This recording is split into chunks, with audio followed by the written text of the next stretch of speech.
Welcome, wanderer of the waking world. Lay down your thoughts and step softly into the realm between dreaming and remembering. Tonight's story weaves together two seekers of the soul, Carl Gustav Jung, the cartographer of the collective unconscious, and Irvin Yalom, the compassionate guide through existential terrain. Together and apart, they map the depths where human meaning lives and dies, where terror and transcendence meet in the consulting room. As you settle into bed, let the rhythm of my voice carry you closer to sleep, one idea at a time. Relax as we explore how these two minds approach the fundamental anxieties of being human. One seeing archetypal patterns echoing through millennia, the other discovering the raw existential givens that each person must face alone. Their dialogue, whether spoken or across time, illuminates the vast territories of human consciousness. If you enjoy these quiet tales of psychological dialogue and wonder, press the like button and subscribe to join me on future journeys through the conversations between great minds.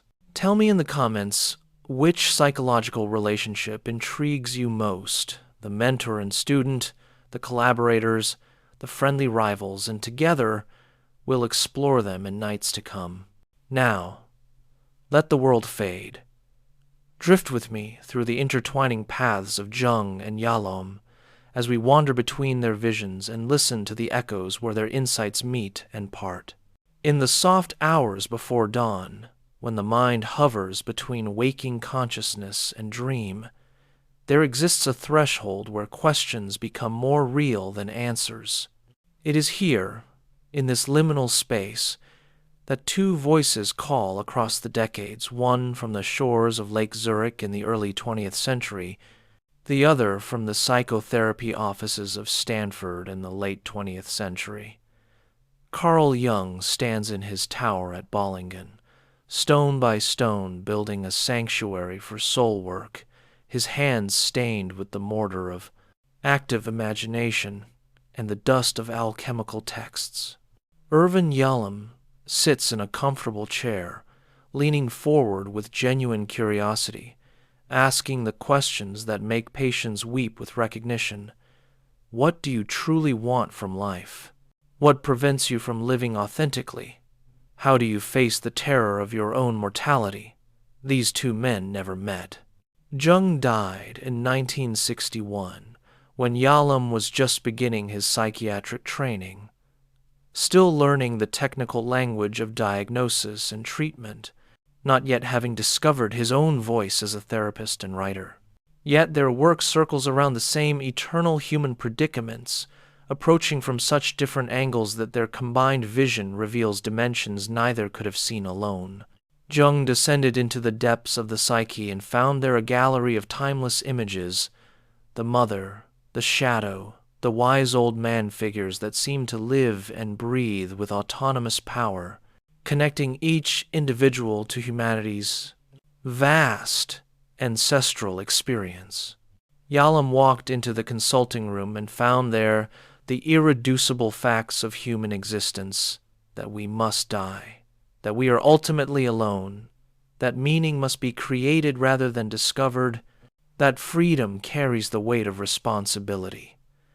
To understand their relationship requires patience, a willingness to let complexity unfold slowly like a flower opening through time-lapse photography.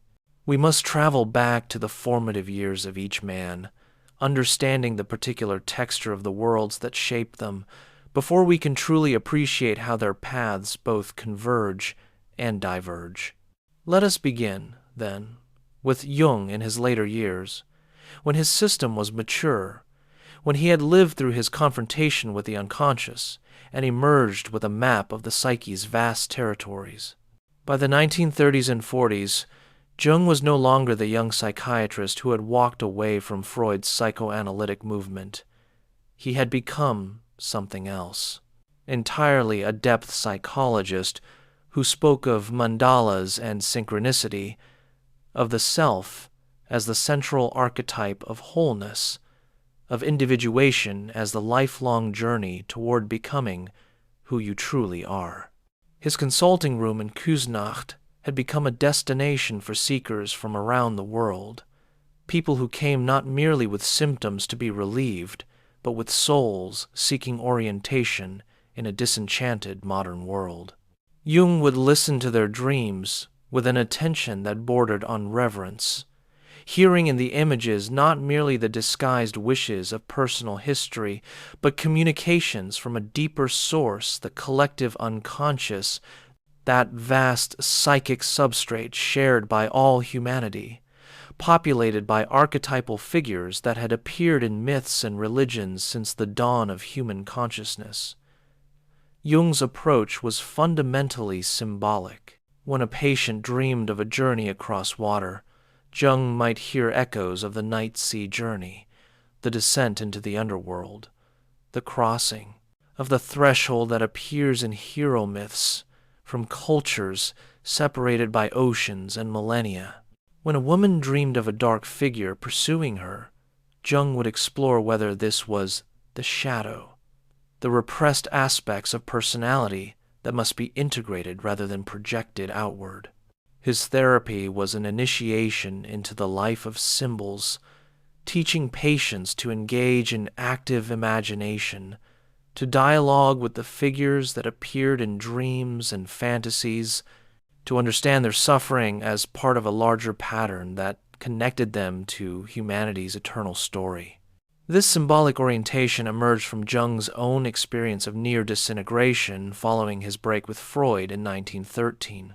For several years, Jung had descended into what he later called his confrontation with the unconscious, a voluntary psychosis in which he allowed fantasies and visions to emerge with overwhelming power. He met figures there: Philemon, an old man with the wings of a kingfisher; Salome, seductive and dangerous feminine, a black scarab beetle that appeared in both dream and waking reality. These encounters convinced Jung that the psyche contained autonomous complexes with their own intelligence, their own agendas, forces that could destroy consciousness if not properly related to, but which also held the potential for profound transformation. From this crucible of experience, Jung developed his mature psychology. The unconscious was not merely personal, a repository of repressed childhood wishes and traumas. It was collective, reaching down into layers of the psyche that predated individual existence, containing the accumulated experience of humanity coded in archetypal images. The goal of psychological development was individuation, a process by which the ego learned to relate properly to the self, the transcendent center of the personality that organized psychic life according to a pattern unique to each individual, yet connected to universal forms. Symptoms and suffering were not merely pathology to be eliminated, but often served as wake-up calls, forcing the individual to pay attention to aspects of life that had been neglected or refused. This was Jung's mature vision by the time his influence began spreading beyond the immediate circle of his analysans and students. In the 1940s and 50s, as Jung published his late works on synchronicity, the symbolic life, and his answer to Job, a particular understanding of the human condition was taking shape. Humans were creatures suspended between instinct and spirit, biology and meaning, earth and heaven. The modern world's disenchantment, its reduction of reality to measurable material processes, had created a spiritual crisis that manifested in neurosis, addiction, meaninglessness. The cure was not adjustment to society, but a descent into one's own depths, a befriending of the symbolic life, a recovery of the sacred dimension that had been banished by scientific rationalism. Now, let us shift our gaze across the Atlantic and forward in time to the boy who would become Irvin Yalom, growing up in the Washington neighborhood of Washington, D.C. during the 1930s. This was a different world from Jung's Zurich, a neighborhood of Jewish immigrants where young Irvin's parents ran a grocery store, working long hours, speaking Yiddish at home, carrying with them the trauma of displacement and the anxiety of survival in a new land. The Yalom household was not one where psychological sophistication flourished. There were no discussions of dreams or symbols, no books on mythology or philosophy lining the shelves. There was instead the grinding pressure of economic survival, the watchful fear of anti-Semitism, the immigrants' drive to ensure their children would have the opportunities they had been denied. Young Irvin was bookish, sensitive, more comfortable in libraries than on the streets. He found refuge in literature, devouring novels that opened windows into inner lives more examined and articulated than anything he encountered in his immediate environment. He was drawn to the Russian masters Tolstoy, Dostoevsky, Chekhov writers who took the inner life seriously, who portrayed characters grappling with questions of meaning, morality, mortality. These literary encounters planted seeds that would later flower in his approach to psychotherapy, though he did not know it yet. In literature, he found an honesty about the human condition that made the conventional American optimism of his era seem shallow and false. Yalom's path to becoming a psychiatrist was not driven by mystical visions or a confrontation with the unconscious. It was more pragmatic, more typical of the post-war American Jewish experience. He attended college, studied medicine, found his way into psychiatry partly because it combined his interest in human nature with the respectability and financial security of medicine. His training in the 1950s took place in the era of psychoanalytic dominance in American psychiatry, when Freud's ideas had been domesticated and institutionalized, stripped of their most radical implications and turned into a technical procedure for adjusting patients to social norms. But Yalom was restless with the orthodox psychoanalytic approach he was being taught. The emphasis on interpretation, on uncovering childhood conflicts, on maintaining analytic neutrality and distance, something about it felt wrong to him, felt contrary to the authentic human encounter he sensed was necessary for real therapeutic change. He remembers sitting in supervision, presenting cases where he had felt genuinely moved by a patient's suffering, genuinely connected in a moment of mutual recognition, only to be told he was being too emotionally involved, too self-revealing, that he needed to maintain proper analytic boundaries. It was during his psychiatric training at Johns Hopkins in the late 1950s that Yalom encountered the existential philosophers and psychologists who would reshape his understanding of therapy. He read Kierkegaard on anxiety and despair, Heidegger on being toward death, Sartre on radical freedom and responsibility, Camus on the absurd. He discovered Rollo May's Existence, published in 1958, which introduced American readers to European existential psychiatry. He read Viktor Frankl's account of finding meaning in the concentration camps and the works of Ludwig Binswanger and Medard Boss, psychiatrists who were applying existential philosophy to clinical practice. These thinkers spoke to something Yalom had felt but not yet articulated, that beneath the particular symptoms and neurotic patterns of individual patients lay universal human concerns, fundamental facts of existence that everyone must face regardless of their personal history. The existentialists called these boundary situations or ultimate concerns. They included death, the inevitability of our own non-being, isolation, the unbridgeable gap between self and other, meaninglessness, the absence of any cosmic purpose or predefined life script, and freedom, the responsibility to create our own essence through our choices. For Yalom, This was a revelation that redirected his entire career. Rather than seeing patients' problems primarily in terms of childhood conflicts or unconscious drives, he began hearing the existential themes resonating beneath their symptoms. The businessman who developed panic attacks was grappling with mortality, suddenly aware of time's passage and his life's unlived possibilities. The woman with depression was facing the isolation of her marriage, the realization that true understanding between people might be impossible.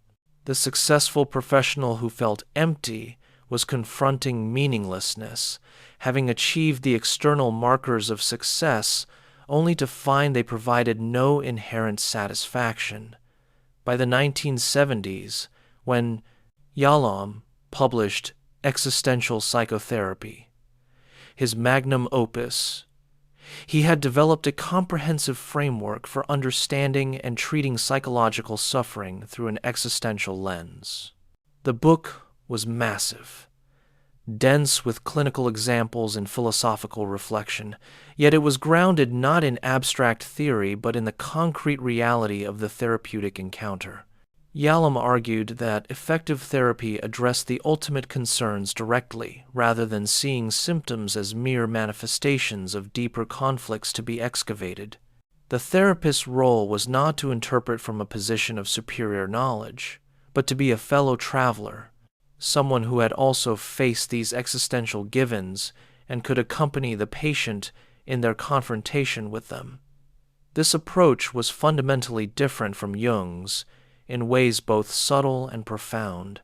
Where Jung looked at a patient's suffering and asked, "What is the unconscious trying to communicate through this symptom?" Yalom asked, "Which existential concern is this person avoiding or struggling with?"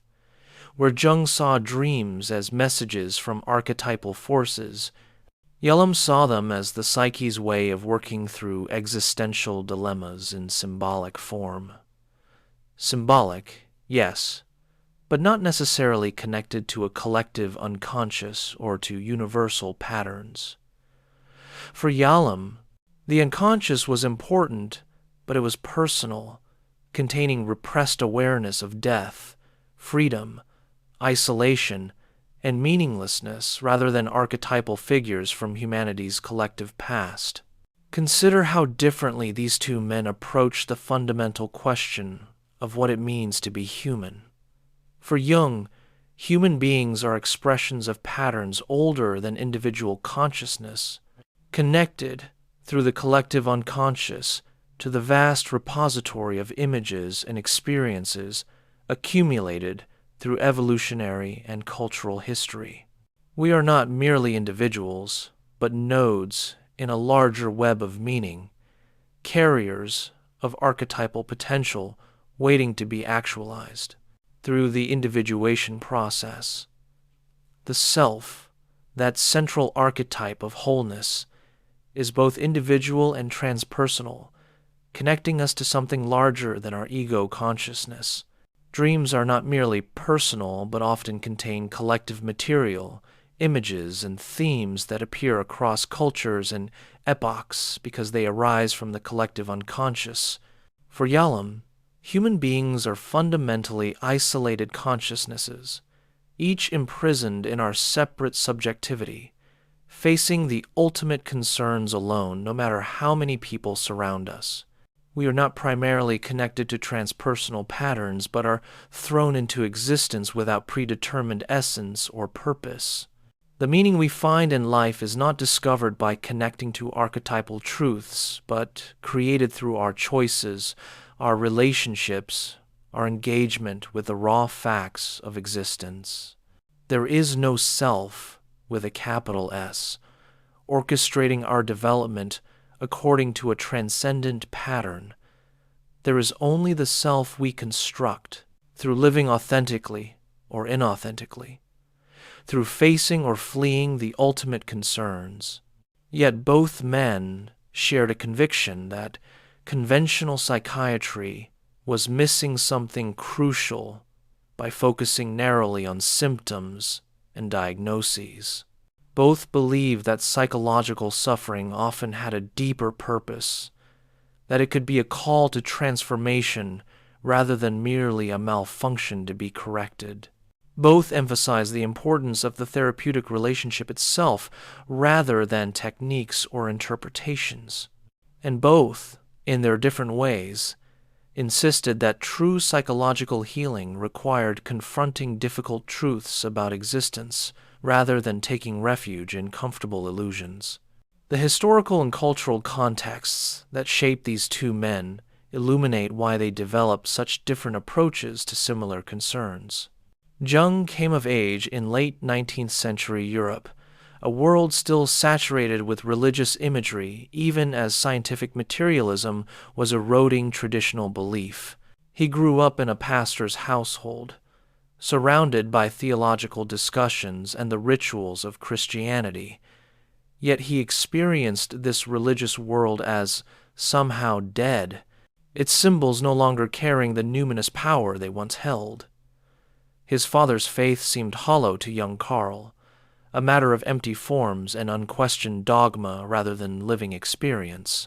This created in Jung a hunger for authentic religious experience, for a direct encounter with the sacred that did not depend on inherited creeds. When Jung discovered psychiatry and began working with psychotic patients at the Bergholzli Hospital, he found his vocation.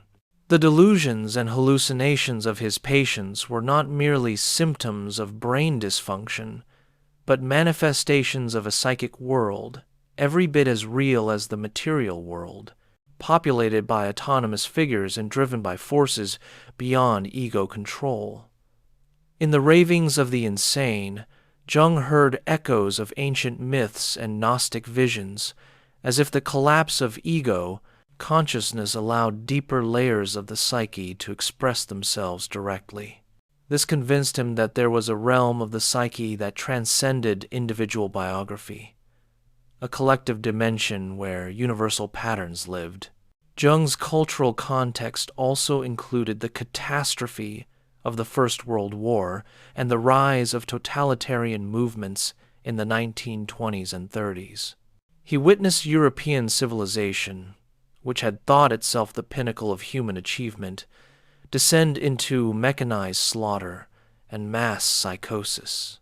This confirmed his view that modernity's repression of the symbolic and irrational dimensions of the psyche had created a dangerous imbalance. When the sacred was expelled from consciousness, it returned in demonic form in the mass movements led by charismatic figures who embodied archetypal energies without any ethical constraint.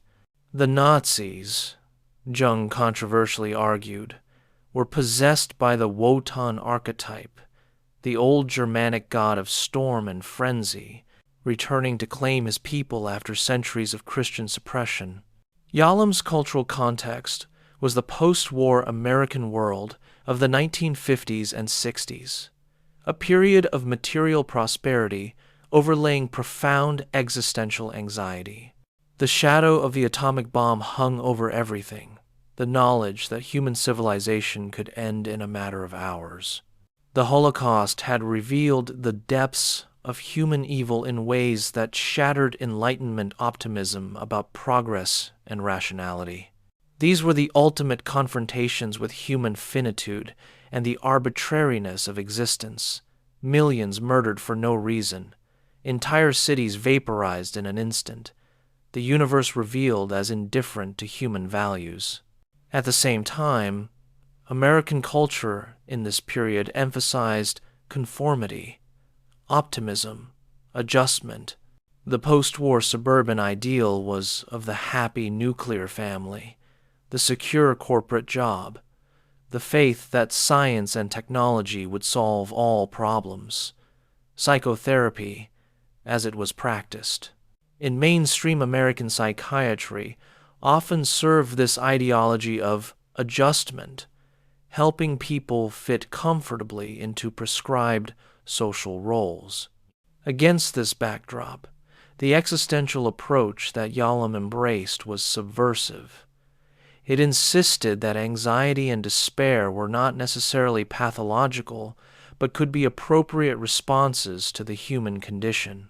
It suggested that the adjusted life might be an inauthentic life, a fleeing from the responsibility of creating one's own meaning. Yalom was also shaped by the human potential movement of the 1960s and 70s, with its emphasis on authenticity, encounter, and personal growth rather than mere symptom relief. He became deeply involved in group therapy, eventually writing influential books on group process. This emphasis on group work placed him in a different therapeutic universe from Jung's focus on individual depth work. For Yalom, the group became a microcosm of social existence where the ultimate concerns could be explored through interpersonal encounter. In the crucible of genuine meeting with others, people could confront their isolation, examine how they created meaning through relationship, and take responsibility for their impact on others. The influence each man received from his teachers and predecessors also shaped their divergent paths. Jung was profoundly influenced by Freud in his early years, learning from the founder of psychoanalysis the technique of following associations, the importance of childhood experience, the concept of the unconscious. But Jung's intellectual formation also included influences. Freud rejected the mystical traditions, alchemy, Gnostic Christianity, Eastern philosophy. Jung read widely in mythology and comparative religion, drawing on sources from the ancient Egyptian Book of the Dead to the Chinese I Ching. He was mentored by Eugene Bleuler at the Berg Holzli, who encouraged his research into the psychological complexes revealed by word association experiments. All of these influences pushed Jung toward a psychology that embraced the symbolic and the numinous, rather than reducing them to repressed sexuality or other biological drives. Yalom's influences were more purely Western and philosophical. Beyond the existential philosophers already mentioned, he was shaped by humanistic psychologists like Carl Rogers, who emphasized the importance of empathy and genuine presence in therapy. He was influenced by the interpersonal psychiatry of Harry Stack Sullivan, who saw personality as fundamentally relational rather than a sealed intrapsychic system. He drew on the work of Rollo May, the American psychologist who had studied with existential therapists in Europe and tried to integrate existential insights with clinical practice. And crucially, Yalom was shaped by his own experience as a patient in therapy and as a member of therapy groups, experiences that taught him the healing power of authentic encounter and self-disclosure. By the 1970s, when Yalom was hitting his stride as a writer and teacher, Jung had been dead for more than a decade. Yet Jungian analysis had become a worldwide movement with training institutes on several continents.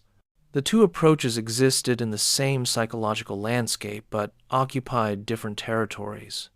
Jungian analysts worked primarily with educated, middle-class patients who came for long-term depth work, people seeking meaning and transformation rather than symptom relief. They focused intensively on dream analysis, active imagination, and the unfolding of the individuation process. Their consulting rooms might contain ritual objects, mandalas, images of archetypal figures, visual reminders of the symbolic dimension they were exploring. Yalom and his colleagues, by contrast, often worked in medical settings and university clinics, seeing a broader range of patients with everything from acute crises to chronic mental illness.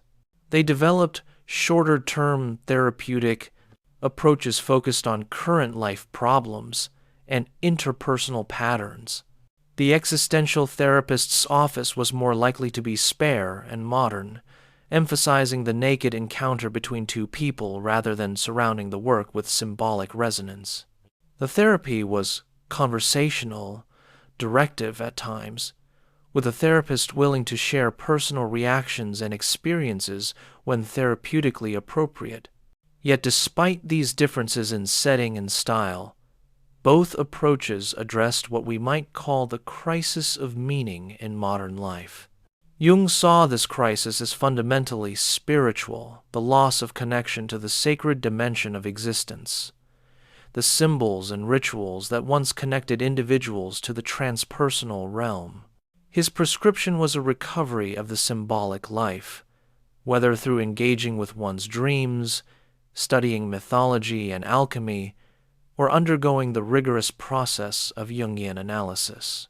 The goal was not social adjustment but individuation, becoming who you truly are, by integrating conscious and unconscious, ego and self, personal and collective. Yalom saw the crisis of meaning as fundamentally existential, the awareness that we are finite beings in an infinite universe, that we must die, that we are ultimately alone. That meaning must be created rather than received from some cosmic source. His prescription was not a recovery of symbols, but a courageous facing of these facts, a willingness to live authentically in light of them. The goal was not wholeness in Jung's sense, but authenticity, taking responsibility for one's life and choices, engaging genuinely with others, creating meaning through commitment to values and projects. Where might these two men have disagreed most sharply? Yalom was skeptical of what he saw as Jung's metaphysical commitments, his belief in a collective unconscious and archetypal realm that existed beyond individual psychology. In Yalom's view, this was a kind of mystification, projecting internal psychological processes onto a cosmic screen. When Jung spoke of the self with a capital S, Yalom would have heard an avoidance of existential isolation, a comforting illusion that we are connected to something larger than our individual consciousness. When Jung analyzed dreams as messages from the collective unconscious, containing wisdom beyond the dreamer's conscious understanding, Yalom would have seen dreams as the psyche's way of working through personal concerns using symbolic language, but not as communications from any transpersonal source. Jung, for his part, would likely have seen Yalom's approach as too reductive, too bound by the limitations of ego consciousness.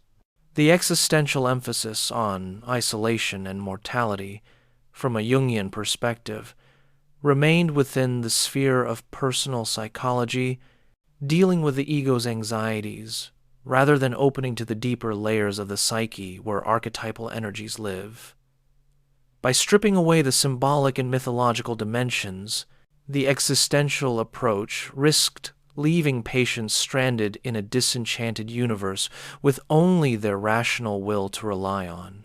Jung would have argued that the ultimate concerns Yalom identified, death, isolation, meaninglessness, could be transformed through symbolic work, that connecting to archetypal patterns could provide a sense of meaning that transcended individual mortality. On the nature of dreams, their disagreement would have been particularly sharp. For Jung, dreams were autonomous productions of the psyche, often compensating for one-sided conscious attitudes, sometimes containing prospective visions of future psychological development. The dream ego was not in control, but witnessed events orchestrated by the unconscious according to its own logic. The images in dreams often had an archetypal quality, connecting to universal patterns that appeared across cultures. To work with dreams properly required learning their symbolic language, amplifying their images through mythology and cultural history, allowing their meaning to unfold gradually rather than pinning them down with interpretations. Yalom acknowledged the importance of dreams in therapy, but approached them quite differently. In his view, dreams were metaphorical representations of the patient's current concerns, particularly their concerns about death, isolation, freedom, and meaning. A dream about a journey might reflect the patient's sense of their life direction. A dream about being alone might express anxiety about isolation. A dream about missed planes or forgotten exams might represent regret about unlived possibilities. But these meanings emerged from the specific circumstances of the dreamer's life, not from collective patterns. The therapist and patient work together to understand the dream's personal significance, with the therapist's role being to help make explicit what the dream expressed implicitly.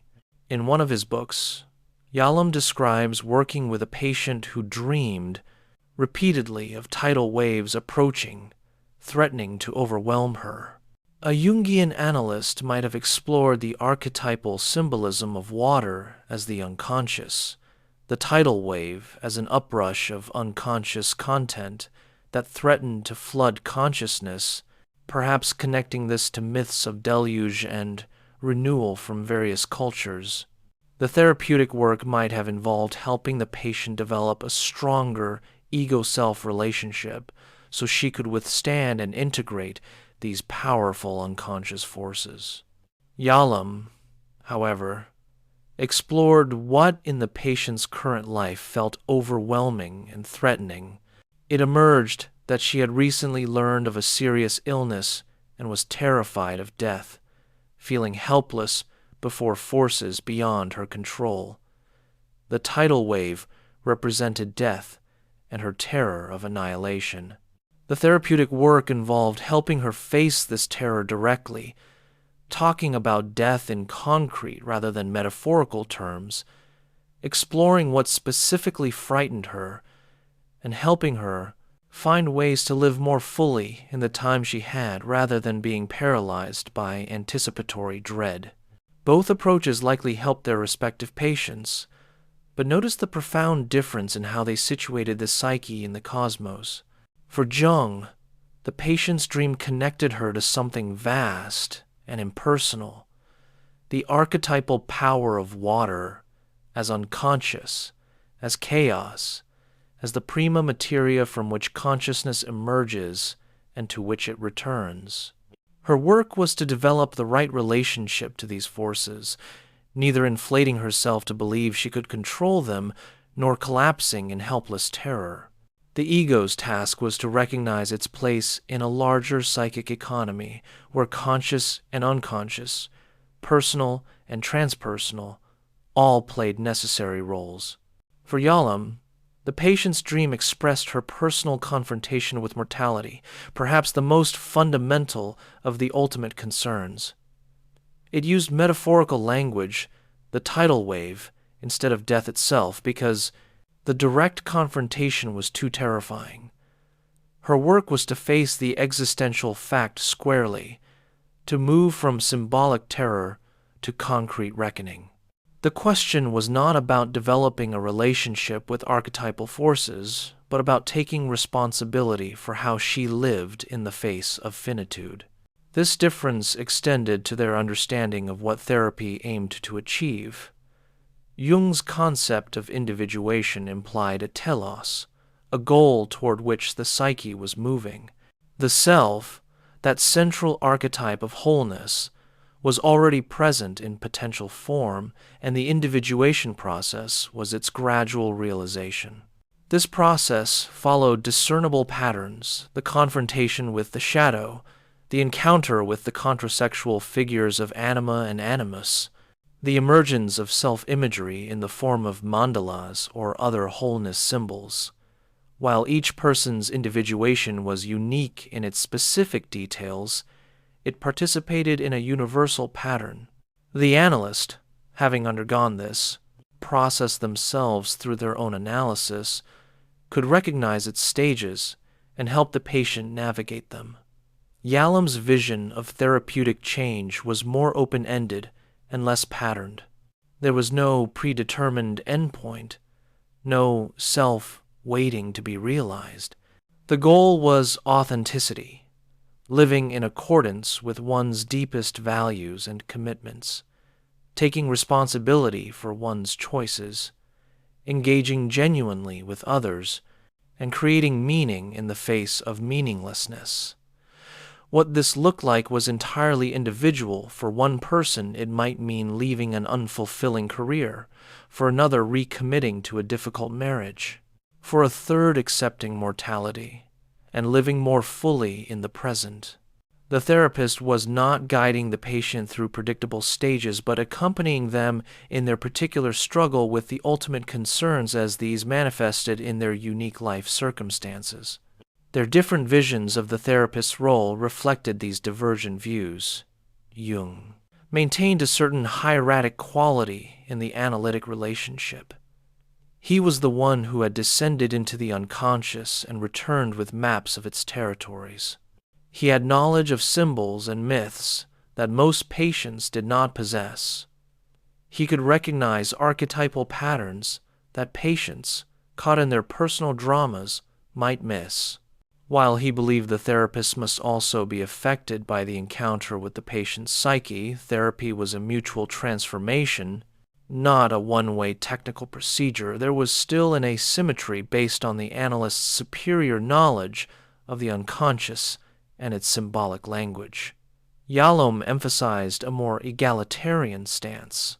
The therapist was not an expert on the patient's life or an authority on how to live. They were a fellow human being who happened to have training in understanding psychological processes and facilitating therapeutic conversations. What mattered most was genuine presence, authentic engagement, and the therapist's willingness to be affected by the encounter. Yalom advocated for judicious self-disclosure, sharing aspects of his own struggles with the ultimate concerns when it served the therapy. He was willing to express warmth, caring, even love for patients in appropriate ways, believing that the healing relationship itself was more important than specific techniques or interpretations. This brings us to one of the most significant differences between their approaches. Jung's emphasis on solitary inner work versus Yalom's embrace of group therapy as a primary healing modality. Jung's individuation process was essentially a solitary journey. Yes, it required the presence of an analyst as witness and guide, and Jung acknowledged the importance of relationships in life. But the core work happened in the interior space of active imagination, dream work, and symbolic exploration. The patient withdrew from the social world to descend into their own depths, encountering the figures and forces of the personal and collective unconscious, gradually building a relationship between ego and self. Yalom, by contrast, believed that many of the most powerful therapeutic experiences happened in groups. In his classic text, The Theory and Practice of Group Psychotherapy, he outlined what he called the therapeutic factors that operated in groups' universality, the recognition that others share similar struggles, altruism, the healing that comes from helping others, interpersonal learning, the opportunity to see how one's behavior affects others and to try new ways of relating, and existential factors, the direct confrontation with the ultimate concerns through witnessing others face them. A group therapy session in Yalom's model was nothing like the interpretive work of a Jungian analysis session. The therapist facilitated interaction between members, encouraged honest feedback, explored the dynamics emerging in the here and now of the group. When a group member avoided genuine repentant engagement, others would point it out. When someone displayed a pattern that caused problems in their outside life, it would manifest in the group where it could be examined.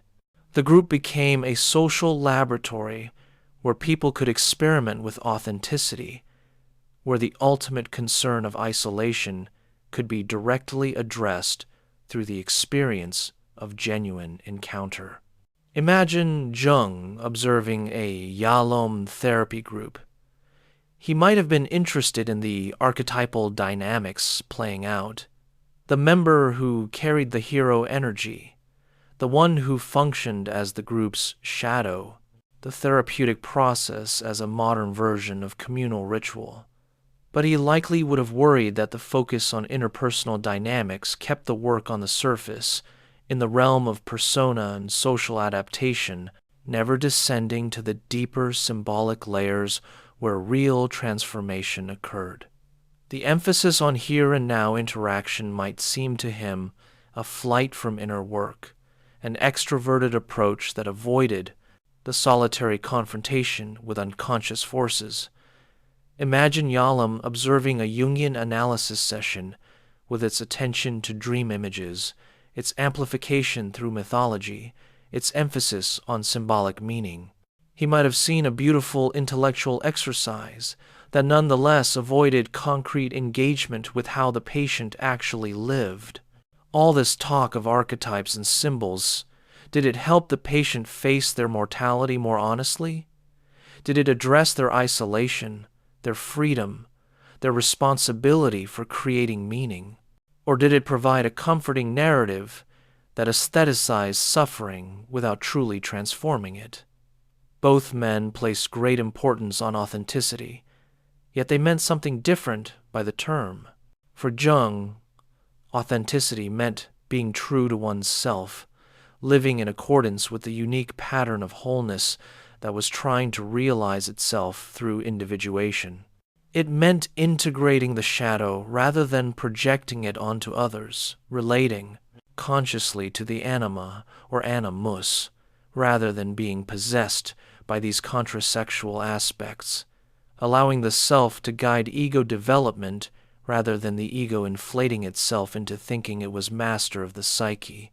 Authenticity was achieved not through willpower or conscious choice, but through surrendering to the wisdom of the self, allowing it to orchestrate one's life according to its own pattern.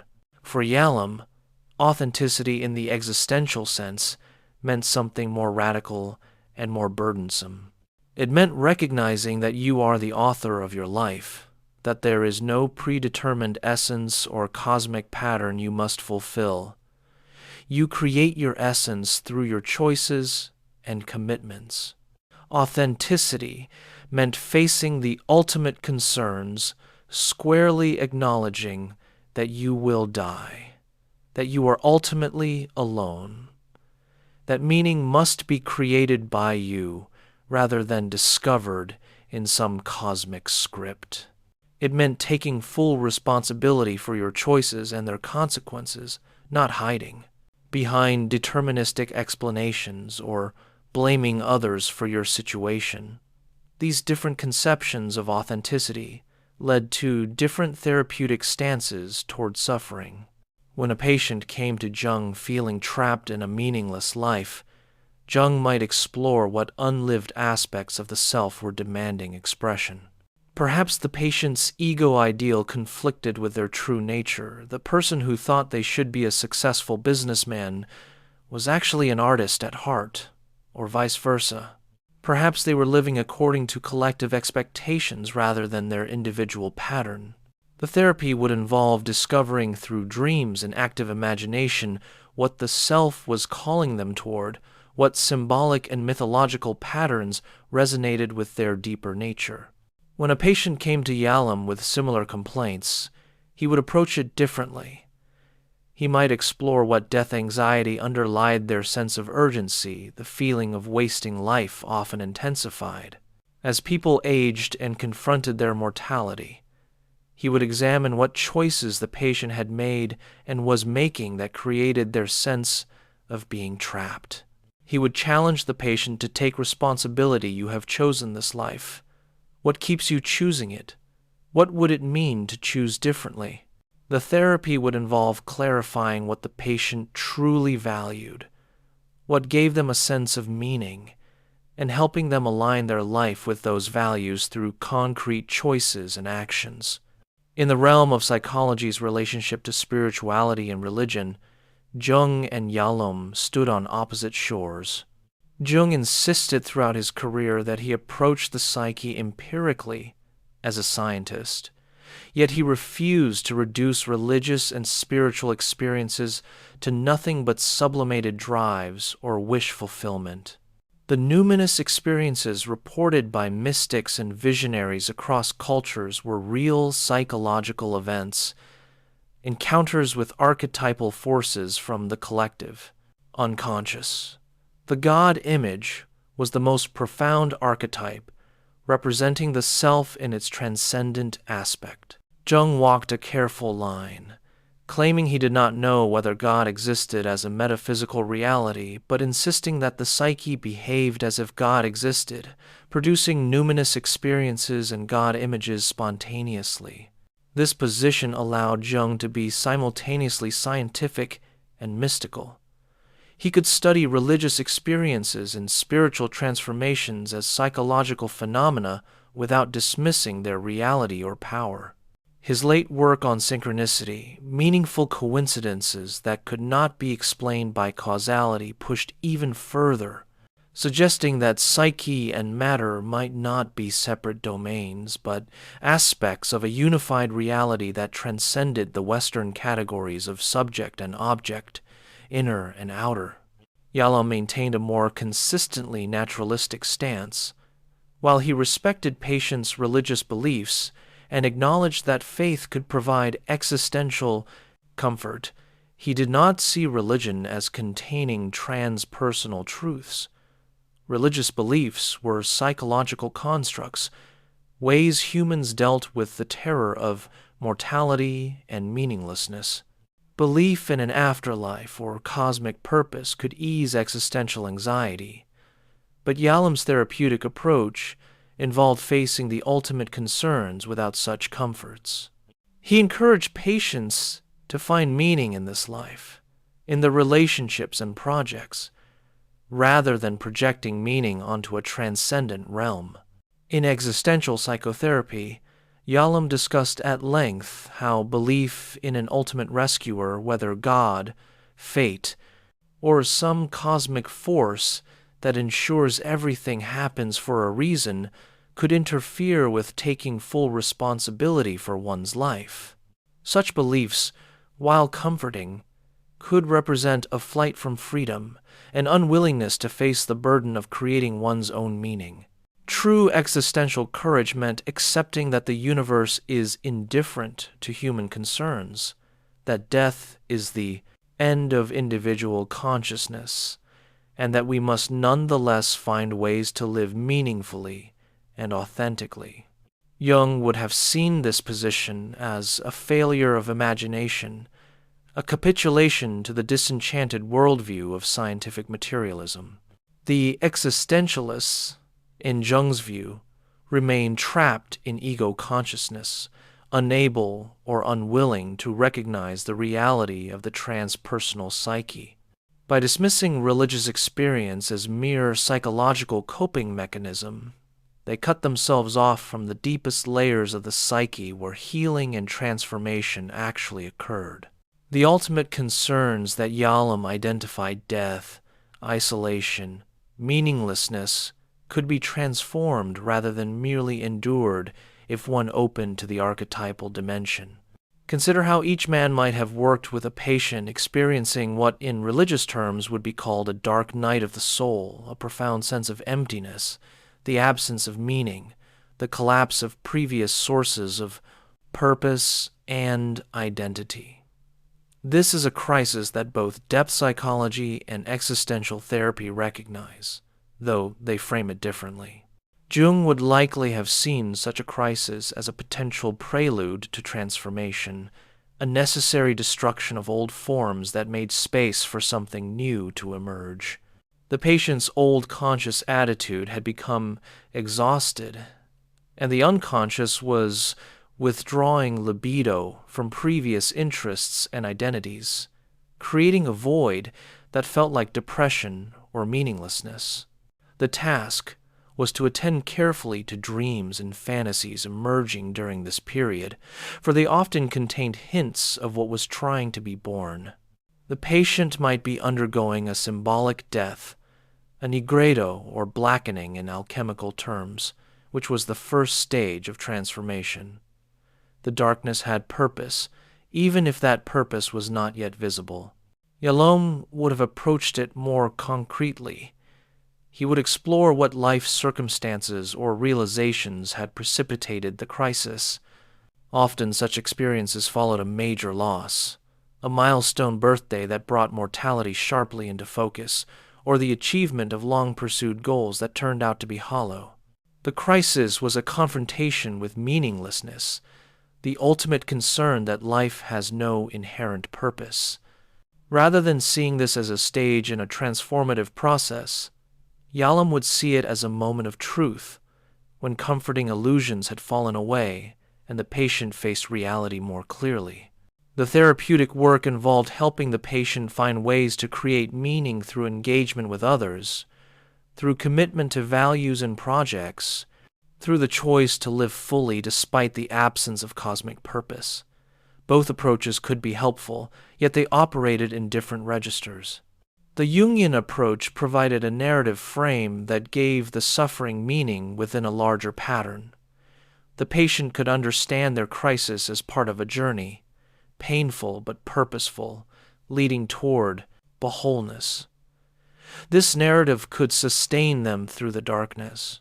The existential approach demanded something more austere, finding meaning without such narrative comforts, accepting that the darkness might not lead anywhere, that there is no guaranteed transformation, that one must create meaning in the face of absurdity. The question of evil illuminates another crucial difference. Jung devoted considerable attention to the problem of evil, particularly in his late work, Answer to Job. He argued that the Christian conception of God as all good was psychologically incomplete, split off from the reality of evil and suffering in creation. The self-archetype contained both light and dark, good and evil, and individuation required integrating this shadow side rather than projecting it entirely outside oneself. The 20th century's descent into mass murder and genocide confirmed for Jung that modern humanity had failed to integrate the shadow, both personal and collective. In Jungian terms, evil was not merely the absence of good, but an active force, an aspect of the archetypal world that must be reckoned with. The trickster archetype embodied this in one form, the force that disrupts order, that violates boundaries, that brings chaos. More darkly, there were archetypal energies of destruction and domination that could possess both individuals and entire cultures. The Nazi phenomenon, Jung controversially suggested, was a possession by the Wotan archetype, ancient Germanic god of fury and war, erupting through the cracks of Christian civilization. Yalom addressed evil more in terms of human capacity for destructiveness, cruelty, and self-deception. In his novel The Schopenhauer Cure, one character is a recovering sex addict and manipulator whose entire approach to life has been using others for his gratification. The novel explores whether such a person can genuinely change, whether someone who has caused great harm can take responsibility and transform.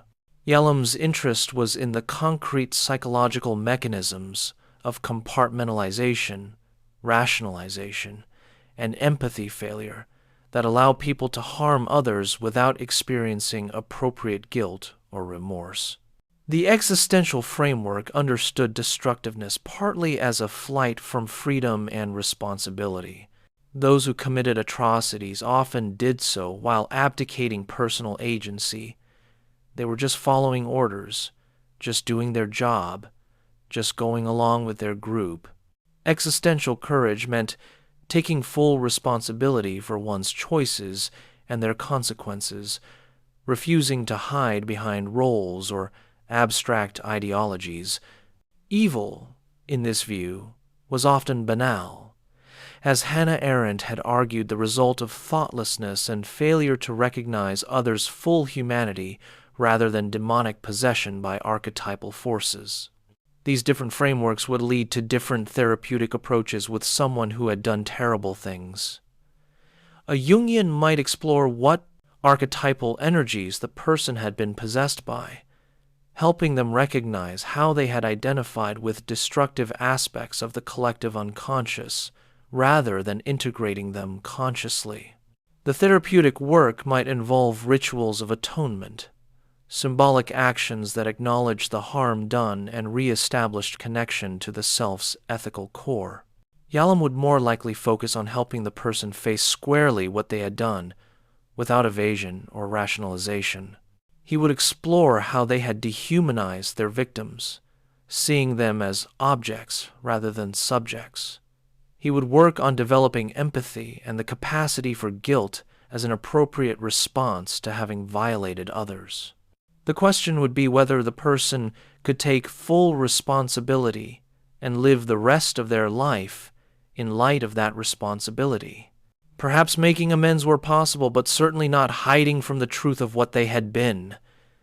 In the territory of therapeutic technique, their differences become even more concrete and observable. Jung developed active imagination as one of his central methods, the practice of dialoguing with figures from the unconscious, allowing fantasies and images to unfold with the ego maintaining awareness but not control. A patient might encounter an inner figure in imagination and engage in conversation with it, allowing it to speak for itself rather than being interpreted away. Or they might allow a visual image to develop like a waking dream, following where it led without imposing conscious direction. This practice assumed that the unconscious contained autonomous agents with their own intelligence, that the ego was not master of the psyche, but one voice among many. The point was not to analyze and interpret, but to develop relationship, to allow the unconscious its own space and voice. Jung himself practiced active imagination extensively after his break with Freud, recording his encounters with inner figures in what later became the Red Book. These encounters felt utterly real to him, as genuine as conversations with external people, and profoundly transformative. Yalom was skeptical of such techniques. He worried that they encouraged patients to retreat into fantasy rather than engage with the real relationships and choices of their lives. His therapeutic methods were relational and conversational. He focused on the here and now interaction between therapist and patient, on making explicit the patterns that emerged in their relationship. He used immediacy, directly addressing what was happening in the room between them. He practiced self-disclosure when it served the therapy, sharing his reactions and sometimes aspects of his own struggles. He helped patients examine their patterns in other relationships through detailed inquiry. In one of his teaching tales, Yalom describes working with a woman who repeatedly became involved with unavailable men, suffering abandonment and heartbreak. Rather than exploring archetypal patterns of animus possession or the wounded lover, Yalom focused on the concrete choices she was making. Why did she pursue men who were clearly not emotionally available? What drew her to them? What would it mean to choose differently? When she began developing a pattern of idealization and disappointment in her relationship with Yalom himself, he addressed it directly rather than analyzing it symbolically, helping her see how her relational patterns were playing out in the therapy. For Jung, this same patient's pattern might be understood in terms of her animus, her inner masculine figure shaped by her relationship with her father and by collective images of masculinity. If her animus remained unconscious and projected onto external men, she would be compelled to seek him in relationships where he could never actually be found, because she needed to develop relationship with this figure internally. The therapeutic work would involve recognizing the pattern as a projection, withdrawing it from external men, and engaging with the animus figure through active imagination and dream work until he transformed from a negative, abandoning figure to a positive inner guide, connecting her to her own creativity and spirit. These are profoundly different ways of working with what at the surface appears to be the same issue. Both might help the patient, but they understand the problem and the solution in almost opposite terms. For Yalom, the solution lies in the external world, making different choices about whom to involve oneself with, developing capacity for intimacy with available partners. For Jung, the external pattern is a symptom of an internal condition that must be addressed through inner work before external relationships can be healthy. Their different orientations also appeared in how they understood resistance. In psychoanalytic tradition, resistance was the patient's unconscious sabotaging of the therapeutic process, defending against insight that might be threatening. Jung reframed resistance as the psyche's wisdom. If a patient resisted a particular interpretation or direction, perhaps it was because that path was wrong for them, or they were not yet ready for that step in their individuation. The analyst should not force, but should respect the psyche's own timing and direction. Yalom saw resistance more pragmatically.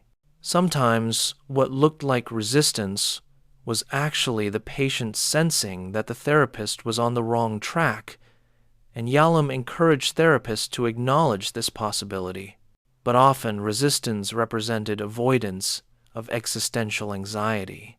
A patient might intellectualize to avoid feeling, might arrive late to avoid the intimacy of genuine encounter, might comply superficially while not really engaging. The therapeutic task was to name the resistance gently but directly, exploring what the patient was afraid might happen if they engaged more fully. The role of hope in therapy reveals another dimension of their difference. Jung's vision was fundamentally hopeful in a particular way. He believed that the psyche had its own healing tendency, that the self was constantly trying to guide development toward wholeness, that suffering often had meaning as part of the individuation process. Even severe neurosis or psychotic breaks could be potential initiations into deeper levels of the psyche. This gave Jungian work a quality of faith that the unconscious knew what it was doing, that following the images and symbols would lead somewhere meaningful. Yalom's existential stance was more ambiguous about hope. On one hand, his entire therapeutic project was based on the belief that authentic living was possible, that facing the ultimate concerns courageously could lead to a richer life. On the other hand, he refused false comfort. There were no guarantees, no cosmic support system, no predetermined happy ending. Some patients would not get better. Some would face terrible losses and deaths. Some would struggle their entire lives with existential anxiety. The therapist accompanied them in this struggle, but could not promise transformation or transcendence. This difference in the quality of hope relates to their different relationships with time and mortality. Jung's concept of individuation was lifelong, a process that often accelerated in the second half of life and continued until death. His own creative work intensified in his later years, with some of his most important writings emerging in his 70s and early 80s. Death, in Jungian perspective, was not simply annihilation, but a transformation, the final stage of the life cycle. Jung maintained an open-minded agnosticism about survival after death, noting that the psyche often produced images of continuation. He took seriously patients' near-death experiences and deathbed visions, seeing them as meaningful psychological phenomena, even if one could not prove they revealed metaphysical truths. Yalom's existential approach made death anxiety central. The awareness of mortality, often repressed in daily life, erupted into consciousness at certain moments after a loss, during illness, at milestone birthdays. This awareness could paralyze with terror, or it could catalyze authentic living, making people recognize the preciousness and limitation of time. Yalom's therapeutic stance was to help patients face death directly, robbing it of some of its power through familiarity. His novel, Staring at the Sun, was entirely devoted to overcoming the terror of death, offering practical wisdom from existential philosophy and his own therapeutic experience. Where Jung offered symbolic transformation of death through images of renewal and continuation, Yalom offered courage in facing annihilation.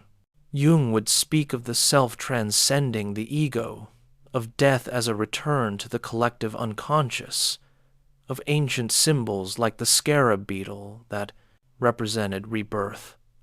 Yalom would speak of ripple effects, how our influence continues through those we've touched, but ultimately would not deny that death means the end of individual consciousness.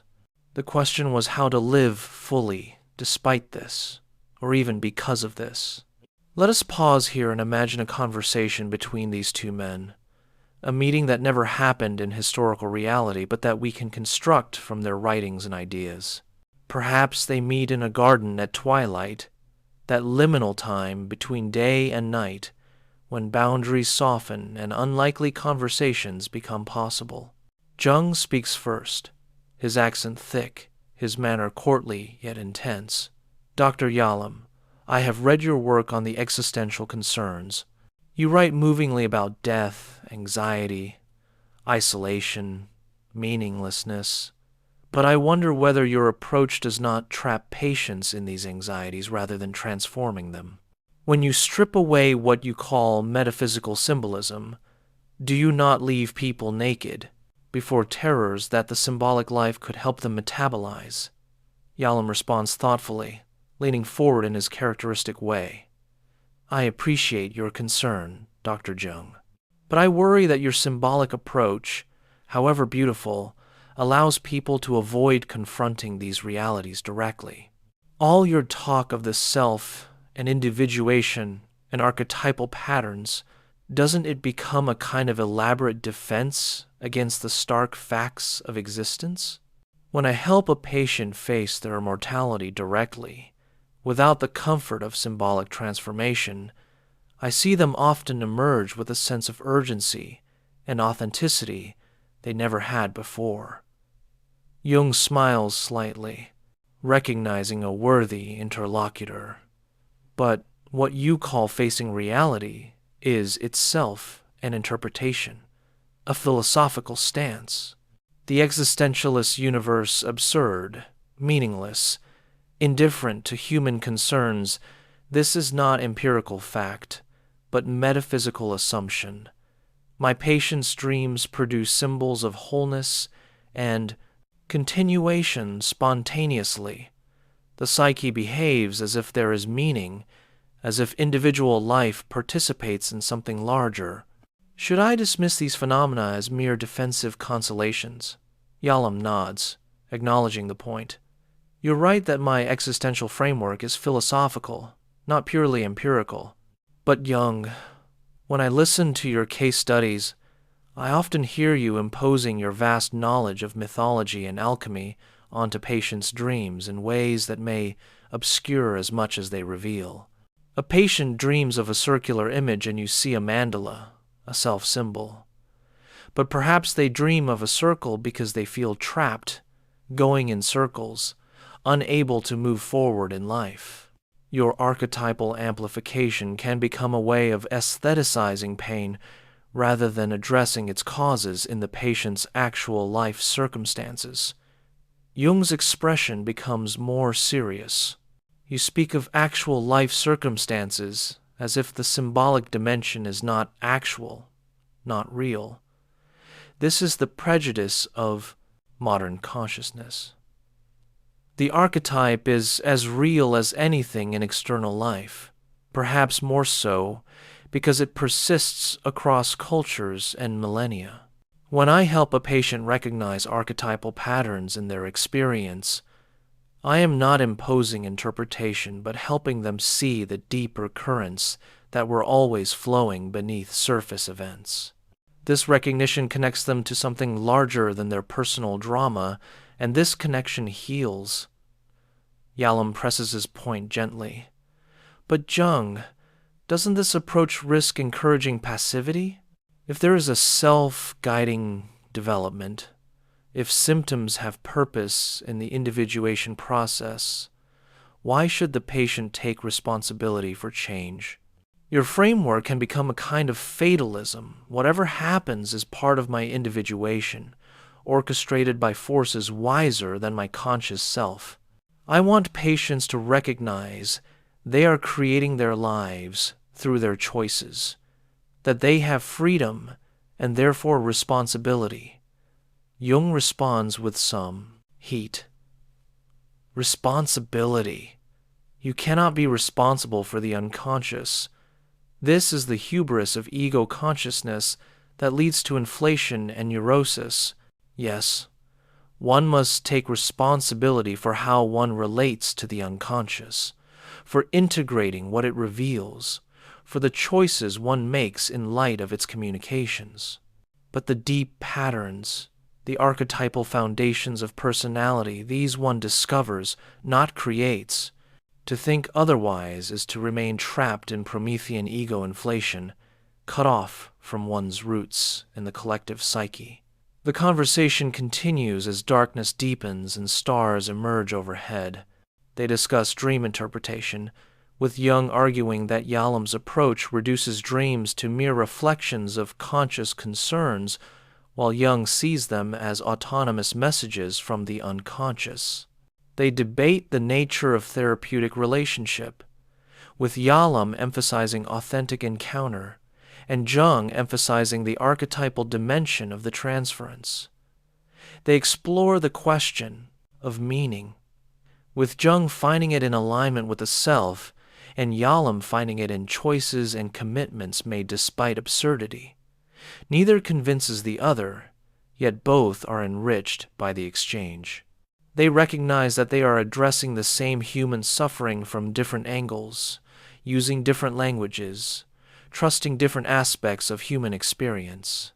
As they part, there is mutual respect, tinged with fundamental disagreement. This imagined dialogue points toward questions that have no final answers, questions about the nature of the psyche, about whether meaning is discovered or created, about the relationship between individual and collective, between consciousness and forces beyond conscious control. Perhaps both men are describing real aspects of human experience, and the apparent contradiction arises from trying to capture in language and theory something that exceeds all conceptual frameworks. Let us now turn to specific examples that illuminate their different approaches in action. Consider the phenomenon of synchronicity, one of Jung's most controversial yet fascinating concepts. In his later work, Jung developed the idea of meaningful coincidences events in the external world that corresponded with internal psychological states without any causal connection. The famous example involved a patient who dreamed of a golden scarab beetle. The next day, during her therapy session, an actual scarab beetle flew against the window, a rare event in Switzerland. Jung saw this as synchronistic, a meaningful alignment of psyche and matter that revealed a causal connecting principle. For Jung, such experiences pointed to a reality beyond the Western dualism of mind and matter. Psyche and world were not separate domains, but aspects of a unified reality that Jung called the unus mundus. Synchronistic events often occurred at crucial moments in therapy, when the unconscious was particularly active, as if the barrier between inner and outer was temporarily dissolved. They served a purpose in the individuation process, often arriving when patients were stuck, providing a numinous confirmation that they were on the right path. How would Yalom approach such experiences? He certainly encountered patients reporting meaningful coincidences, events that seemed too perfectly timed to be mere chance. But his framework did not require positing causal connections between psyche and matter. Pattern recognition was a fundamental human capacity, sometimes operating beneath conscious awareness. We notice what is relevant to our concerns and filter out what is not. When deeply preoccupied with a question or image, we become hyper-aware of related phenomena in the environment that we might otherwise have missed. Moreover, the human need for meaning often leads us to find connections and patterns even in random events. This was not pathological, but essential to how we construct coherent narratives of our lives. The patient who experiences a meaningful coincidence is having a genuine psychological experience. The event feels meaningful to them, and this feeling can be explored therapeutically. But Yalom would not use such events to make claims about the nature of reality beyond psychology. The difference is subtle but crucial. Jung used synchronicity to support his vision of a psychoid reality where psyche and matter interpenetrate, where archetypal patterns can manifest in both psychological and physical form. Yalom would see the same event as revealing how we construct meaning, how attention and pattern recognition create the experience of significance. Both take the patient's experience seriously, but Jung sees it as revealing something about the cosmos, while Yalom sees it as revealing something about human psychology. Consider another example, the midlife crisis, a phenomenon both men addressed extensively. Jung coined the term and saw it as a crucial time when the values and attitudes that served the first half of life became inadequate. The young adult's task was establishing ego identity, career, family, social position. But around age 40, this external focus often became hollow. The psyche demanded a turn inward, attention to aspects of life that had been neglected. The spiritual dimension, creative expression, relationship with the unconscious. This transition was often painful, involving depression, anxiety, questioning of previous choices. But Jung saw it as necessary and potentially transformative. The midlife transition activated the self-archetype more strongly. Dreams became more intense and symbolic. Patients became interested in questions of meaning and mortality that previously seemed abstract. This was not pathology, but a developmental stage with its own tasks.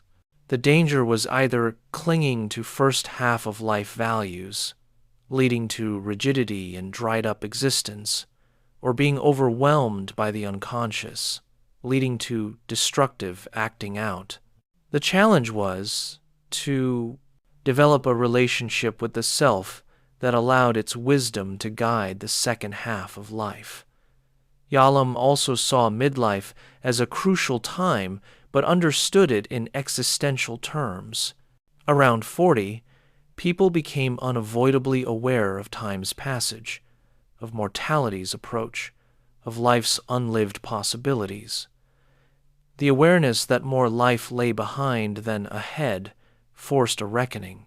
Had one lived authentically or according to others' expectations? Had one taken the risks necessary for genuine fulfillment? The depression and anxiety of midlife often stemmed from facing what Yalom called existential guilt. The guilt of having failed to actualize one's potential, of having wasted years in inauthentic pursuits. The midlife crisis was, thus, an awakening to the ultimate concerns, particularly death and meaninglessness. It could lead to what looked like destructive behavior, leaving marriages, quitting careers, impulsive affairs, but Yalom saw these sometimes as desperate attempts to feel alive. Again, to reclaim authenticity before it was too late. The therapeutic task was to help people use this crisis to reorient their lives toward what truly mattered to them, to make conscious choices about the second half of life rather than sleepwalking toward death. Notice that Jung and Yalom could observe the same patient in midlife crisis and offer equally coherent but quite different understandings. Jung would listen for the voice of the self calling the ego to transformation, would explore dreams for symbols of the transition, would use the patient's crisis as an entry into deeper layers of the psyche. Yalom would explore what awareness of mortality and time's passage was evoking, would examine what authentic values and commitments might guide the second half of life, would challenge the patient to take responsibility for how they would live going forward. Both approaches honor the crisis as meaningful rather than merely pathological. Both see it as opportunity for transformation. But Jung situates the meaning in connection to archetypal patterns and the individuation process, while Yalom situates it in the individual's confrontation with existential realities. The languages are different enough that translation between them is difficult, yet there is something being described by both that exceeds either language. Let us explore one more extended example how each man might have worked with a case of severe depression. Jung treated many depressed patients and saw depression not as primarily biochemical or environmental, but as often serving a purpose in the psyche's economy. Depression withdrew libido from external adaptation, forcing an inward turn. It was like a fallow period in agriculture, a time when nothing grew above ground, but necessary processes occurred beneath the surface. The psyche was withdrawing energy from an exhausted conscious attitude to redirect it toward new development. In Jungian analysis of depression, the focus would be on understanding what the unconscious was trying to accomplish through the symptom. Was the self demanding attention that the ego had been refusing? Was there a one-sided conscious attitude that needed correction?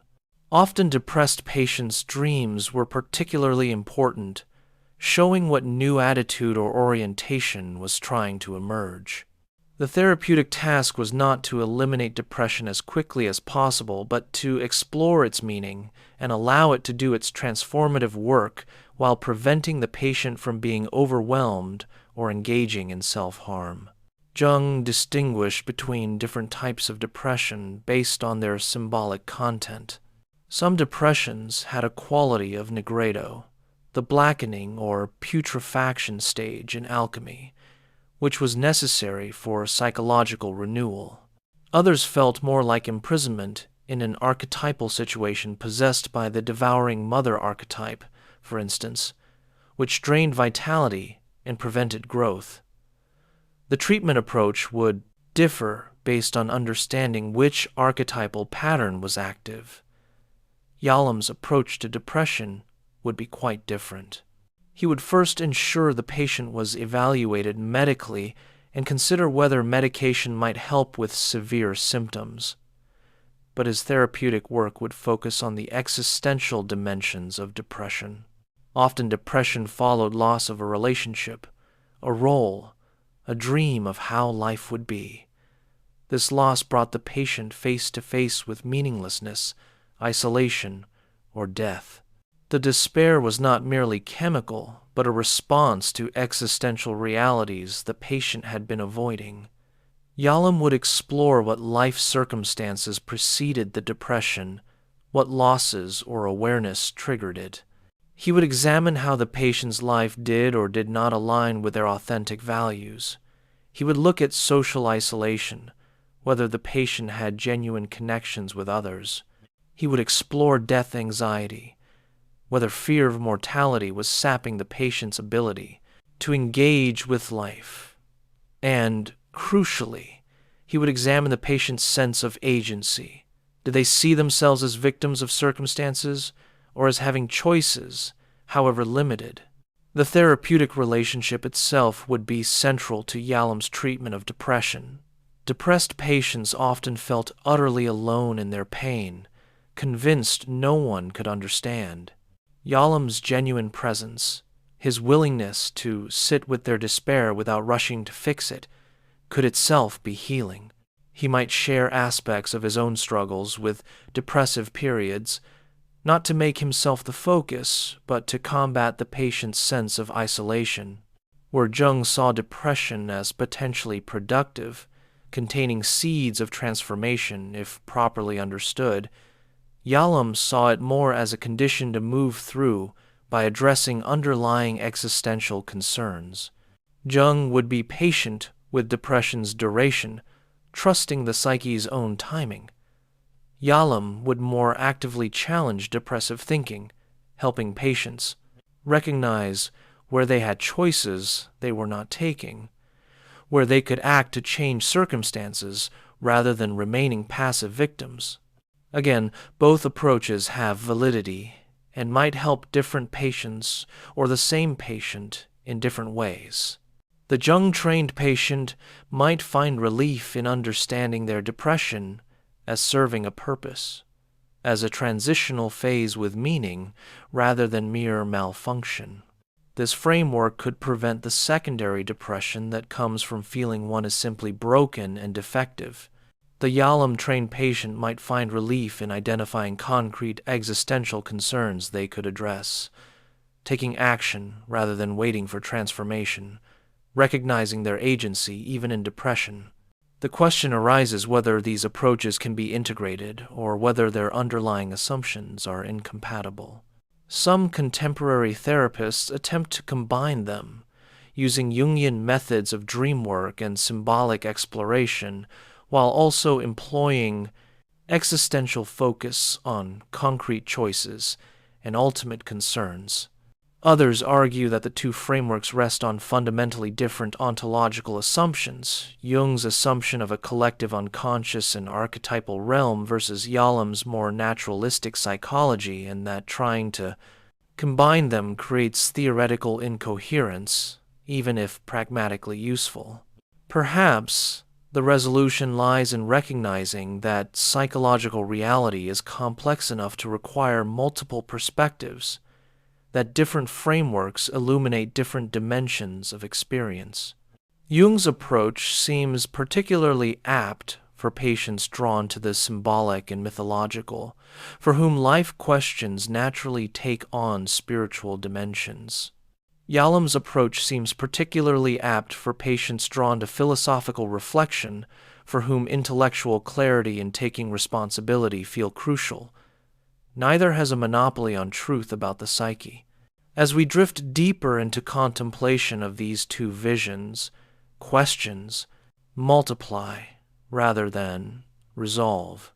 Is the psyche a manifestation of biological processes and social conditioning, as scientific psychology suggests, or does it participate in transpersonal realities beyond the individual, as Jung claimed? Is meaning created through our choices and commitments in an inherently meaningless universe, as Yalom argued, or discovered through aligning with patterns larger than ourselves, as Jung believed? Are the powerful experiences patients report in therapy, synchronicities, numinous dreams, encounters with inner figures revealing something about the nature of reality or revealing how the human mind constructs meaning? Let us now turn toward reflection on what the dialogue between Jung and Yalom illuminates about the broader questions of human existence and the nature of psychological healing. Here we enter more speculative territory, allowing the conversation between these two minds to open questions rather than close them. At the deepest level, Jung and Yalom are both responding to the existential situation of modern humanity, the loss of certainty, the collapse of traditional frameworks that once provided meaning and orientation. Jung witnessed the devastation of World War I and the rise of totalitarianism, seeing these as symptoms of collective psychosis, the return of repressed archetypal forces in destructive form. Yalom came of age in the shadow of World War II and the Holocaust, events that shattered belief in human progress and rational civilization. Both recognized that the old religious frameworks that once contained and channeled psychic energy had lost their power for many people. The symbols and rituals of traditional religion no longer carried numinous force, no longer connected individuals to transpersonal meaning. Into this vacuum rushed anxiety, despair, neurosis, addiction, and at the collective level, ideological possession, and mass violence. The question both men grappled with was how to address this spiritual crisis, the loss of connection to sources of meaning beyond the ego. Jung's answer was to recover the symbolic life, to help individuals find their own connection to the archetypal realm that religions had once mediated, but that modernity had repressed. The archetypes themselves were still there, still active in the collective unconscious, still appearing in dreams and fantasies. They did not require belief in any particular religious dogma, but did require willingness to take the inner life seriously, to engage with symbols and myths as living realities rather than merely interesting artifacts. The individuation process was a kind of private mystery initiation, creating through psychological work what religion once provided through communal ritual. Yalom's answer was to acknowledge that we are indeed adrift in a meaningless cosmos, that the comforts of religion and mythology are ultimately illusions, but that authentic meaning can be created through how we live.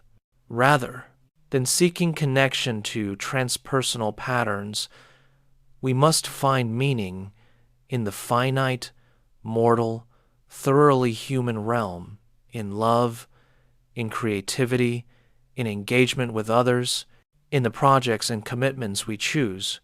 The courage to face absurdity without flinching, to acknowledge death and isolation and meaninglessness, and still choose to live fully, this was the existential answer to modernity's crisis. These are fundamentally different responses to the same predicament. Jung sought to re-enchant the world, to recover access to the sacred dimension through psychological work. Yalom accepted disenchantment as accurate and sought to live authentically within it. Jung looked downward and inward into the depths of the psyche where archetypal patterns live. Yalom looked outward toward engagement with others and with the concrete facts of existence. Yet perhaps their dialogue reveals that both dimensions are real and necessary. The human psyche does seem to generate symbols and seek patterns that connect individual experience to something larger. We are meaning-making creatures who cannot help but impose narrative and significance on our experience. At the same time, we are mortal, finite beings who must die, who are ultimately alone in our subjectivity, who must choose how to live without cosmic guarantees. Perhaps Jung illuminates the depth dimension of human being, our capacity for symbolic life, for experiences of numinosity and transcendence, for connection to something beyond ego. And perhaps Yalom illuminates the existential dimension, our inescapable finitude, our freedom and responsibility, our need to create meaning in the face of absurdity. From this perspective, neither approach is complete without the other. Jung, without existential grounding, risks becoming escapist, using symbolic amplification to avoid concrete engagement with one's actual life and choices. The patient who becomes fascinated with archetypal patterns might neglect the practical work of building genuine relationships, making career changes, taking responsibility for how they actually live. The focus on inner work might become a retreat from the world rather than preparation for engaging it more authentically. Yalom, without symbolic depth, risks leaving patients in a disenchanted universe where only will and choice matter, where there is no recognition of forces beyond ego consciousness. The purely existential approach might work well for intellectually sophisticated patients drawn to philosophy, but might feel cold and reductive to those whose experience naturally takes on mythological and spiritual dimensions. It risks what Jung called loss of soul, the flattening of experience that comes from dismissing the symbolic and numinous as merely defensive illusions. A truly comprehensive approach to human psychology might need both the Jungian depth dimension and the existential engagement with concrete realities. We need practices like dream work and active imagination that open us to layers of the psyche beyond ego control, that reconnect us with symbolic and mythological ways of experiencing reality. And we need the existential courage to face mortality, to take responsibility for our choices, to create meaning through our commitments rather than waiting for transformation to arrive through symbolic work alone. This synthesis is not easy because Jung and Yalom rest on different philosophical foundations. Jung's psychology is fundamentally Platonic in its assumption that forms or patterns exist beyond material reality, that the archetypal realm has its own reality that influences human experience. Yalom's existentialism is fundamentally phenomenological, describing human experience without making metaphysical claims about realities beyond that experience. To combine them requires holding these contradictory philosophical assumptions in tension, which is intellectually uncomfortable. Yet perhaps this discomfort is appropriate, reflecting the genuinely paradoxical nature of human existence. We are simultaneously animals and meaning makers, finite and yearning for infinity, isolated individuals and social beings, free and yet constrained by circumstances beyond our control. Maybe no single framework can capture this complexity, and we need multiple perspectives that together create a more complete, if less tidy, picture. The dialogue between Jung and Yalom also illuminates different conceptions of what psychological healing means. For Jung, healing meant achieving greater wholeness, integrating previously unconscious or rejected aspects of the psyche into a more inclusive and balanced conscious attitude. It meant developing a functional relationship between ego and self, where the ego maintained its integrity and discriminative capacity while remaining open to guidance from the deeper center. It often meant sacrifice of ego, preferences, and ambitions in service to the self's pattern, accepting that the goals the ego set for itself might not align with one's true nature. This healing was not about symptom relief per se, though symptoms often diminished as individuation progressed. It was about becoming who you truly are, living according to your own pattern rather than collective expectations or personal ambitions disconnected from the self. The individuated person was not necessarily happy in conventional terms. Jung himself had a turbulent inner life, periods of depression, difficult relationships, but they lived authentically, engaged with the symbolic dimension, contributed something unique to the collective.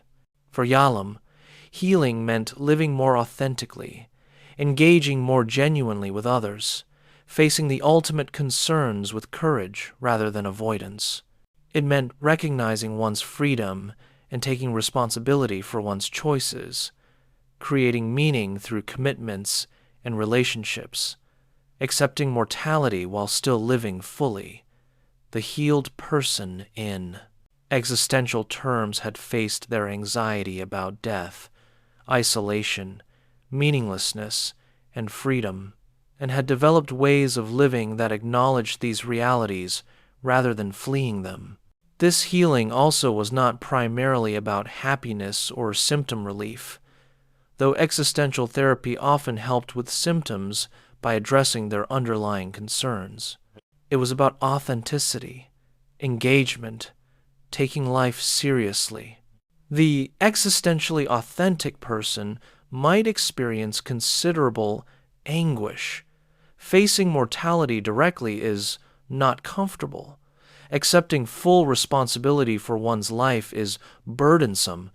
Acknowledging isolation can be painful, but they lived with eyes open rather than in denial or bad faith. Notice that both definitions of healing are demanding. Neither offers the quick fix or simple symptom relief that much of contemporary psychology promises. Both require extensive self-examination, willingness to face difficult truths, commitment to transformation over time. Both assume that psychological suffering often has meaning, and that the goal is not to eliminate it as quickly as possible, but to understand it and move through it. This stands in stark contrast to much of contemporary psychiatry and psychology, which often takes a medical model approach to psychological distress. The medical model sees symptoms as malfunctions to be corrected through medication or behavioral techniques. The goal is return to normal functioning, symptom reduction, restoration of ability to work and maintain relationships. This approach has value, particularly for severe conditions where basic functioning is impaired. But Jung and Yalom would both argue it is insufficient for addressing the deeper questions that bring many people to therapy, questions of meaning, purpose, authenticity, mortality, how to live. The dialogue between Jung and Yalom reminds us that there are different levels of psychological work. At one level, people need basic coping skills, symptom management, support in crisis. Contemporary cognitive behavioral therapy and psychopharmacology are often helpful at this level. At a deeper level, people struggle with life direction, relationship patterns, self-understanding. Here, more insight-oriented approaches like psychodynamic therapy or interpersonal therapy are useful. At the deepest level, people grapple with existential and spiritual questions, mortality, meaning connection to something larger than themselves, who they truly are. Here we need depth approaches like Jungian analysis or existential therapy. The risk of depth approaches is that they can become rarefied, accessible only to educated, financially comfortable people who have the luxury of intensive self-exploration. Both Jung and Yalom primarily worked with such patients. Their approaches assumed a certain intellectual sophistication, psychological mindedness, and freedom from immediate survival concerns. Someone struggling with poverty, trauma, oppression might need more immediate practical help before they can engage with questions of individuation or authentic meaning-making. Yet, the ultimate concerns Yalom identified and the individuation process Jung described are universal, not limited to the privileged. Every human being faces death, experiences isolation, must find or create meaning, lives with some degree of freedom and responsibility. Every human life has a unique pattern seeking expression, contains shadow material, needing integration, involves relationship with forces beyond ego control. The question is how to make these insights accessible and relevant across different life circumstances and cultural contexts. Contemporary developments in psychology have tried to address this. There are now brief existential therapy protocols for treating anxiety and depression, making Yalom's insights available in formats that health insurance will cover. There are Jungian therapists working with trauma, addiction, and serious mental illness, applying depth psychological insights to populations Jung himself rarely worked with. Cross-cultural psychology explores how archetypal patterns manifest differently across cultures and whether the individuation process looks the same in collectivist versus individualist societies. These developments raise questions about the universality of both Jung's and Yalom's insights. Jung claimed the archetypes were universal, appearing in all cultures and eras, yet his examples were primarily drawn from Western and Eastern literate traditions. Will the same patterns appear in indigenous cultures with entirely different cosmologies? Some cross-cultural research supports the universality of certain archetypal themes, while other research emphasizes cultural specificity. Yalom's ultimate concerns also claim universality. All humans face death, isolation, meaninglessness, freedom. Yet cultures vary enormously in how they understand and respond to these concerns. Some traditional cultures do not seem to experience existential isolation the way modern Western individuals do, embedded as they are in strong communal identities. Some cultures handle death through robust beliefs in afterlife or reincarnation that genuinely comfort rather than serving as defensive denial. Is the existential condition Yalom describes truly universal, or is it specifically the condition of modern Western individuals cut loose from traditional communities and beliefs? These questions do not invalidate Jung's or Yalom's insights, but remind us that psychological theories always emerge from particular contexts and may have limited applicability beyond them. Both men were European-descended intellectuals working in Western psychiatric traditions in the 20th century. Their insights illuminate dimensions of modern Western psychology with profound clarity. Whether they illuminate human psychology universally remains an open question. The dialogue between Jung and Yalom also raises questions about the calm relationship between psychology and philosophy. Yalom explicitly drew on existential philosophy, Kierkegaard, Nietzsche, Heidegger, Sartre, Camus, translating philosophical insights into therapeutic practice. He was unapologetic about the philosophical foundations of his therapy, arguing that effective therapy always rests on assumptions about human nature, freedom, meaning, even if these are not made explicit. Jung also drew on philosophical traditions, particularly German idealism and Romanticism, though he claimed to be doing empirical psychology rather than philosophy. He insisted he was describing what he observed in patients' dreams and fantasies, not imposing philosophical systems. Yet his core concepts, the collective unconscious, archetypes, the self rest on philosophical assumptions about the nature of reality, about whether forms or patterns exist beyond material phenomena, about psyche and matter as dual aspects of a unified reality. Perhaps all psychological theories inevitably rest on philosophical foundations, and the question is only whether we make these explicit or leave them implicit. The advantage of Yalom's approach is its philosophical transparency, the existential assumptions underlying the therapy.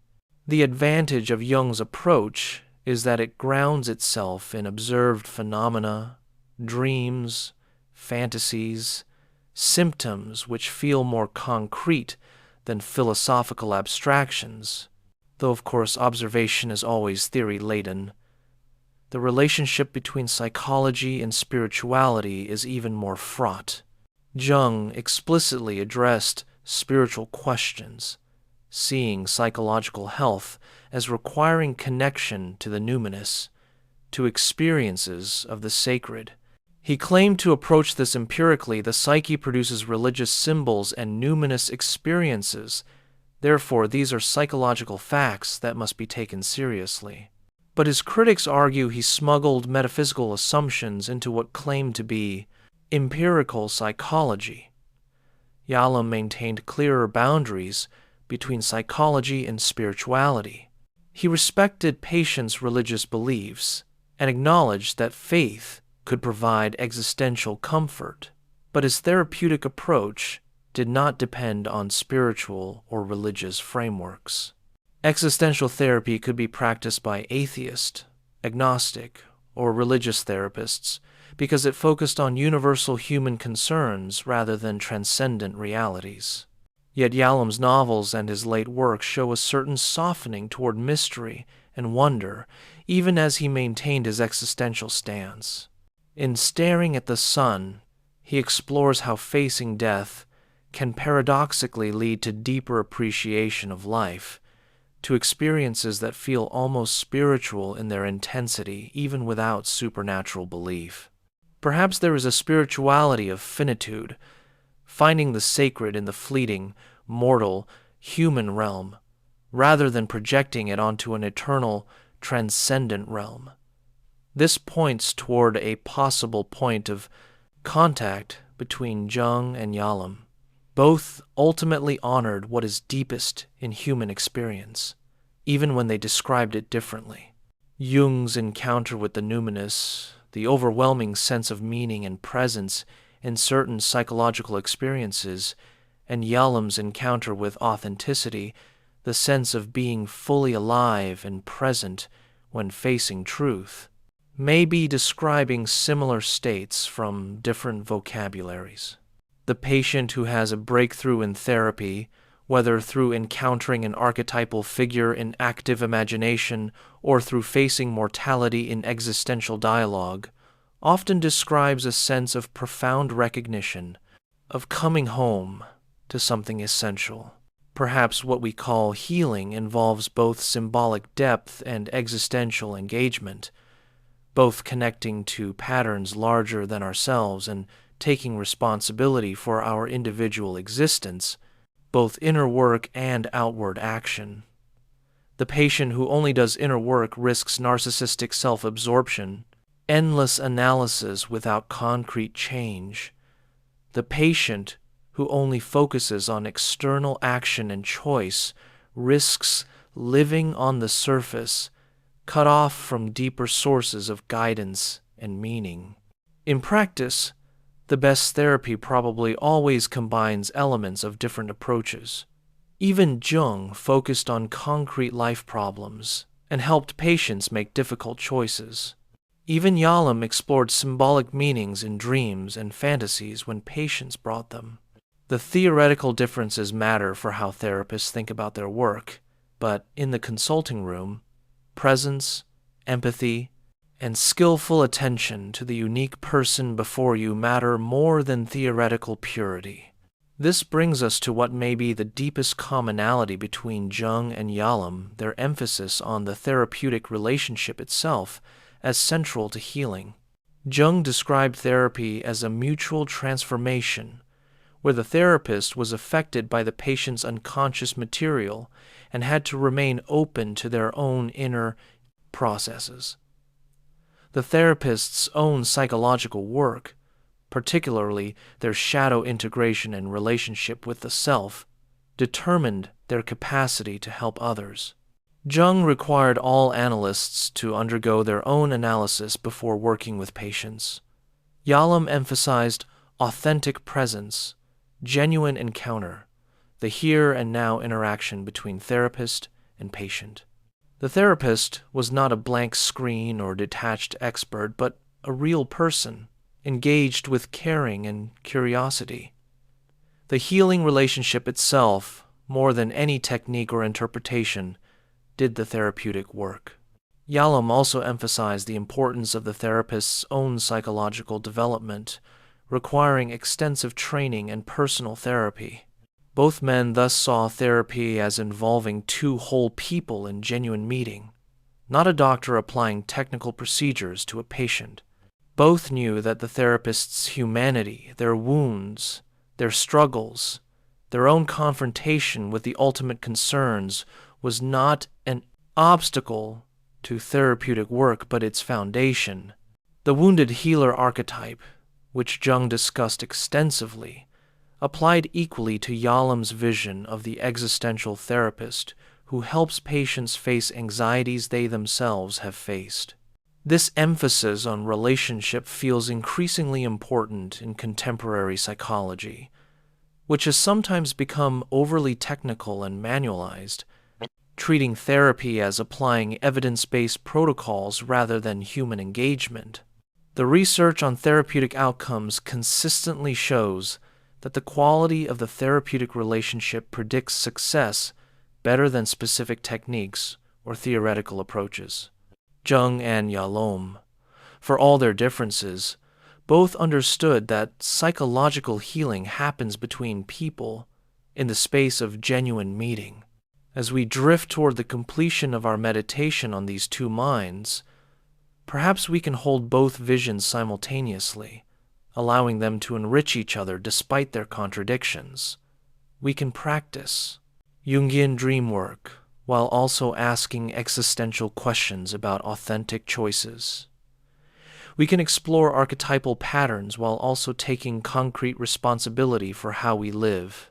We can honor both the symbolic depths and the existential surfaces, both the individual's unique pattern and their shared humanity, both the search for meaning and the courage to create it. The human psyche is vast enough to contain paradoxes. We are simultaneously determined and free, isolated and connected, finite and participating in the infinite, unique individuals and expressions of universal patterns. Different therapeutic approaches illuminate different aspects of this mystery. Jung guides us into the depths, into the realm of symbol and archetype, into recognition that we are more than our conscious ego, connected to layers of psyche that transcend personal biography. Yalom guides us into authentic engagement with existence, into recognition that we must take responsibility for how we live, that we face ultimate concerns that cannot be fully resolved but must be courageously confronted. Together, they offer a more complete vision than either provides alone. We need depth and surface, symbol and concrete reality, individuation and authentic engagement, inner work and outer action, connection to the transpersonal, and acceptance of our finitude. The wisdom lies not in choosing between them, but in learning from both, in developing the capacity to move between registers as circumstances require. For some life situations, the Jungian framework is invaluable. When going through major transitions, when dreams become particularly vivid and meaningful, when questions of vocation and calling arise, when creative work demands attention to unconscious sources, here, the focus on symbols and the individuation process provides guidance. For other situations, the existential framework is more useful. When facing mortality or loss, when making difficult choices between competing goods, when trapped in patterns of bad faith and inauthenticity, when needing to take responsibility for change. Here, the existential emphasis on facing ultimate concerns directly helps. The skilled therapist, whether formally trained in Jungian or existential approaches or in some integration of multiple traditions, learns to listen for which register is most alive in the present moment. When a patient brings a powerful dream, the therapist might shift into more symbolic exploration. When a patient needs to make a concrete choice, the therapist might focus on values, responsibility, and what authentic engagement requires. The work moves fluidly between levels and frameworks, guided not by theoretical purity, but by attention to what will serve this particular person at this particular moment in their journey. This flexibility requires a therapist to have done their own work at multiple levels, to have explored their dreams and confronted their shadow, to have faced their own mortality, and taken responsibility for their choices. The therapist must be, in Jung's language, individuating, and in Yalom's language, living authentically. Only then can they accompany others through the territories of both symbolic depth and existential height. As we allow these reflections to settle like snow falling on winter fields, let us honor both Carl Jung and Irvin Yalom for the gifts they offered. Jung gave us permission to take the inner life seriously, to treat dreams and fantasies as real and important, to recognize that healing often requires descent into darkness and engagement with forces beyond ego control. He gave us a language for the numinous, for experiences of meaning and wholeness that transcend rational understanding. He insisted that modern humanity needs reconnection with the symbolic dimension, with myth and ritual, with the archetypal patterns that link us to our ancestors and to dimensions of being larger than the individual. Yalom gave us permission to speak plainly about death, isolation, meaninglessness, and freedom, to address these directly rather than hiding behind clinical abstractions. He gave us models of therapeutic authenticity, showing that the therapist's genuine presence and caring matter more than interpretive brilliance. He insisted that meaning must be created through our choices and commitments, that we cannot wait for transformation to arrive from unconscious depths, but must take responsibility for how we live. He demonstrated that intellectually rigorous thought and warm human connection can coexist in therapeutic work. Both men wrote beautifully, Jung with his visionary intensity and vast erudition, Yalom with his clarity and storytelling gifts. Both made psychological insights accessible to general readers, not just specialists. Both understood that psychological work is not merely about symptom relief, but about fundamental questions of how to live, how to face mortality, how to find meaning, how to become oneself. In the end, perhaps their dialogue reminds us that the deepest questions to admit no final answers. Is the psyche a manifestation of biological processes, or does it participate in transpersonal realities? Is meaning discovered or created? Are we isolated individuals or connected to patterns larger than ourselves? Different philosophical traditions, different spiritual frameworks, different psychologies answer these differently. Rather than needing to choose, perhaps we can hold the questions open, allowing multiple perspectives to illuminate different facets of the mystery. The human project of understanding ourselves remains unfinished and perhaps unfinishable. Each generation must grapple anew with consciousness and the unconscious, with freedom and fate, with the individual and the collective, with meaning and absurdity. Jung and Yalom are two voices in an ongoing conversation that extends back to the ancient philosophers and forward to thinkers yet unborn. Their dialogue continues. Wherever someone lies on an analyst's couch exploring a dream, wherever someone sits in a therapy room confronting their mortality, wherever someone struggles with the question of how to live authentically. And now, as this long meditation draws to a close, as we have wandered together through the intertwining paths of these two great minds, let their voices fade like the last notes of a symphony, leaving only the resonance. You have followed ideas and arguments, differences and similarities, questions that open into more questions. Your conscious mind has done enough work. Let it release its grip. Let understanding sink deeper than thought into the wordless places where real transformation begins. Jung stands in his tower at Bollingen, stone walls rising from stone foundations, a place made by hand where inner and outer meet. The lake spreads before him, reflecting sky and clouds, dreams rising from depths.